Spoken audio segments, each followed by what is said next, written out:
திண்டுக்கல்லில் 1 மணி நேரத்திற்கும் மேலாக கொட்டி தீர்த்த கனமழை. கூடுதல் விவரங்களை நம்முடைய செய்தியாளர் சங்கரிடம் கேட்கலாம். சங்கர், இப்ப மழைனால என்னென்ன பாதிப்புகளை மக்கள் சந்திக்கிறார்கள்?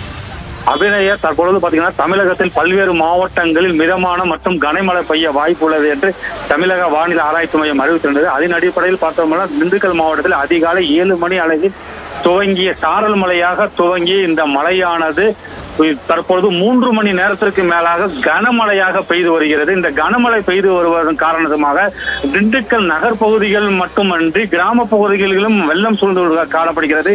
திண்டுக்கலின் முக்கிய வீதிகளான கிழக்கு ரத வீதி, மேற்கு ரத வீதி, பெரிய கடை வீதி உள்ளிட்ட பகுதிகளில் மழைநீர்கள் வெள்ளம் சூழ்ந்துள்ள காரணத்தினால் கடைகளுக்குள் வெள்ளங்கள் புகுந்துள்ளது. அது மட்டுமன்றாமல் இன்று காலை பள்ளி கல்லூரிகளுக்கு விடுமுறை அளிக்காத சூழ்நிலையில் இன்று பள்ளி கல்லூரி மாணவர்கள் இந்த கொட்டுகின்ற இந்த மழையில் நனைந்து சென்று பள்ளிக்கு செல்லக்கூடிய ஒரு சூழ்நிலையும் காணப்பட்டது. அது மட்டுமன்றி திண்டுக்கல் பகுதிகளான விவேகானந்தர் நகர், பாரதிபுரம், பேகம்பூர் உள்ளிட்ட பல பகுதிகளில் குடியிருப்பு பகுதிகளிலும் இந்த வெள்ள நீரானது சூழ்ந்து காணப்படுவதால் பொதுமக்கள் வீட்டிலிருந்து வெளியே வராமல் 3 மணி நேரத்திற்கு மேலாக வீட்டிலேயே முடங்கி கொடுக்கக்கூடிய ஒரு சூழ்நிலையும் காணப்படுகிறது. இந்த 3 மணி நேரமாக பெய்யக்கூடிய இந்த மழை நீரில் வாய்க்கால் ஓடைகள் சரியாக தூர் பராமரிப்பு பண்ணாத காரணத்தால் ஓடைகளுக்கு செல்லக்கூடிய கழிவு நீர்களிலும் இதில் கலந்து சாலைகளில் பெருக்கெடுத்து ஓடுவதால் தொற்று நோய்கள் பரவக்கூடிய ஒரு சூழ்நிலையும் காணப்படுகிறது என பொதுமக்கள் குற்றச்சாட்டு வருகின்றனர்.